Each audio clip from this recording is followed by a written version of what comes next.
শুনেন কাকা, অনেক হয়েছে। আমার টাকাগুলা আজ এক্ষণ দেওয়া লাগবে। এত কথার কি আছে মাজেদ ভাই, লইয়া চলেন। গার বেড়া দুইটা দিলে সুসুর করে টাকা বাড়িয়ে দেবো। আমারে তো মাফ করে দিও। আপনি এগুলো কি অলক্ষণে কথা কইতেছেন? কিছু হইব না আপনার। অনেকবারই তো কল দিলাম, সে তো ফোন ধরেই না। ধরবে না, ধরবে না। ফোন ধরলে তো টাকা দেওয়া লাগবে না আমার। খুব চালাক পোলা। আমার মনে হয় ওরা জিন্দেগিতে ফোন ধরবেন। এই পোলা পাইন বিয়ে করলে কি আর মা বাবার কথা মনে রাখে? আসেন কাকা, বাইরে আসেন। চাচা বাইরে আসেন।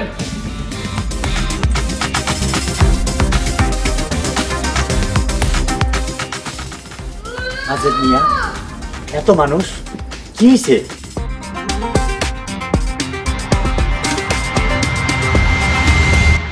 কি হয়েছে বুঝতেছেন না? আমাকে মনে রং লাগছে, আমাকে মনে দারুণ রং লাগছে, তাই আমরা নাচতে নাচতে আপনার বাড়িতে আইছি। শুনেন কাকা, অনেক হয়েছে। আমার টাকাগুলা আজ এক্ষণ দেওয়া লাগবে। আমার কয়টা দিন সময় দাও, আমি তোমাকে সব টাকা দিয়ে দিব। সময় সময় আপনারা আর দেওয়া যাবে না কাকা, বহুত সময় দিছি। এখন আপনার মাইরের সময় হয়েছে। আমরা বুঝছি আপনারা না মারলে টাকা আপনার কাছ থেকে তো বেরিব না। হাসানের লগে 2 দিন আগে কথা হইছে, ও কইছে 2-1 ভিতরে টাকা পাঠাইব। ও টাকা পাঠাইলে আমি তোমাকে সব টাকা নিজে গিয়া দিয়াম। কাকা, আপনার এসব মন বুলানোর কথাই না আর কাজ হইব না। এই কথা অনেকবার শুনছি। আপনি হাসানের বিয়ের সময় 6 মাসের কথা কয়ে টাকা নিয়েছিলেন, 1.5 বছর পার হইয়া গেছে। আমি আর মানব না। এত কথার কি আছে মাজেদ ভাই, লইয়া চলেন। গার বেড়া দুইটা দিলে সুসুর করে টাকা বাড়িয়ে দেবো। ঠিকই কইছস। তোমরা আমার মাইয়াটার সামনে এমন করো না। আমি যত তাড়াতাড়ি পারি তোমাকে টাকা দিয়া দিব। শোনো বাবা, হাসান তো কিছুদিনের মধ্যেই দেশে ফিরবো, তখন আর কোনো সমস্যা থাকবো না। আমরা তোমাকে সব টাকা দিয়ে দিব বাবা, কিছুটা দিন সময় দাও। ঠিক আছে চাচি, আমি এই মাসটা সময় দিলাম। এই মাসের ভিতরেই আমার টাকা দেওয়া লাগবে, সুদে আসলে। আর এই মাসের ভিতরে যদি আমি টাকা না পাই, তাহলে আমি কি করবো আপনারা কিন্তু ভালো করে জানেন। চল। কি সব এমন করতেছেন কেন? মা, মা, আমার বুকটার ভিতর কেমন জানি করতেছে। এগুলো কি করেন? খুব বেশি ব্যথা করতেছে। আমার বুকটা চালাপোড়া করতেছে, আমার কিচ্ছু ভালো লাগতেছে না। হায় আল্লাহ, আল্লাহ আল্লাহ করে সব ঠিক হয়ে যাবো, সব ঠিক হয়ে যাবো। আমার একটু পানি খাওয়াইতে পারবা? হাই কুসুম, তাড়াতাড়ি যা, দেখ কোনো জায়গা থেকে পানি পাস নাকি, যা দৌড়ে যা। হাসানের মা, আমার যদি কিছু হয়ে যায় আমারে তো মাফ করে দিও। আপনি এগুলো কি অলক্ষণে কথা কইতেছেন? কিছু হইব না আপনার, কিছু হইব না। ও আল্লাহ গো, এই যাবা, আপনার জন্য পানি আনছি। আব্বা, কুসুম রে, তোর বাপরে তো আর নাই। নাই মানে কি সব উল্টাপাল্টা কথা কইতেছো? আব্বা কথা কন না কেন? ও ভাই, যে পানি আনছি আপনার লাগা। আব্বার পানি খাইব না। ও আল্লাহ, আব্বা, আব্বা কথা কন না। ও আব্বা,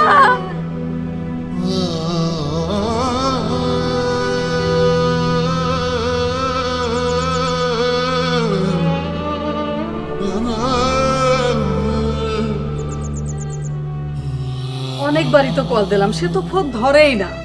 ধরবে না, ধরবে না। ফোন ধরলে তো টাকা দেওয়া লাগবে না আমার। খুব চালাক পোলা। আবার কল করেন।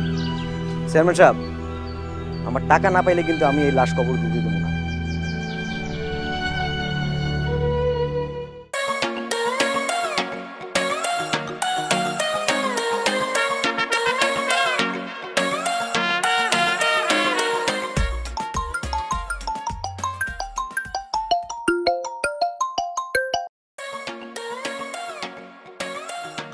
তুমি একটা খাও। খাচ্ছি, খাও। এটাও খেয়ে নে।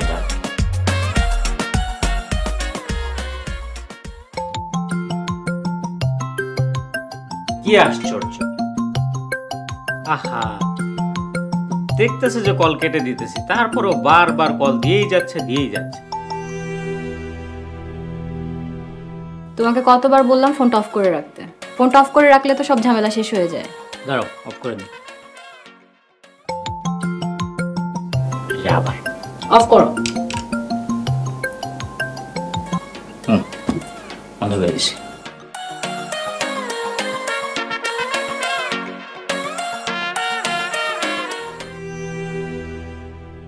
অনেকবারই তো কল দিলাম, সে তো ফোন ধরেই না।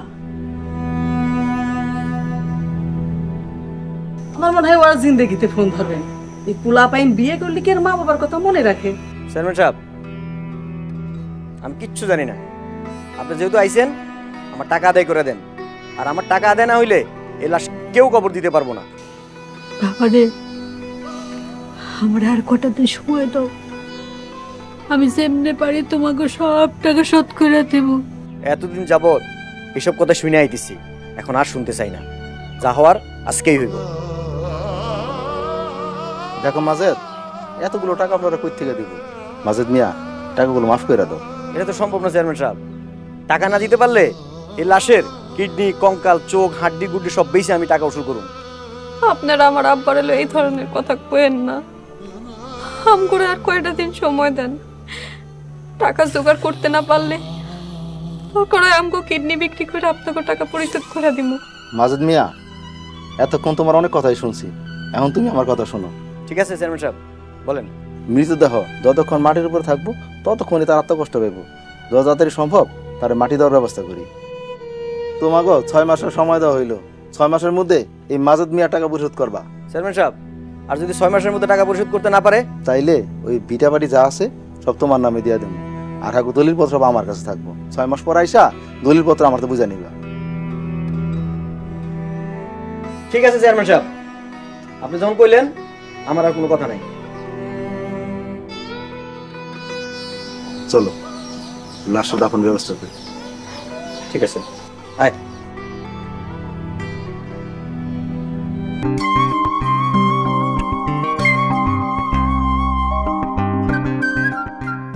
আচ্ছা, তোমার কাছে কে বেশি আপন, আমি নাকি আমার বাবা? কেন, কি হয়েছে? যা জিজ্ঞেস করেছি তার উত্তর দাও। অবশ্যই তুমি। তাহলে আমার বাবা কিছু বললেই তার সাথে হ্যাঁ হ্যাঁ করো কেন তুমি? আচ্ছা, তুমি কি বলছো আমি না ঠিক বুঝতে পারতেছি না। সকালবেলা বাবা তোমাকে বাড়ির পাশে ডেকে কি বলতেছিল?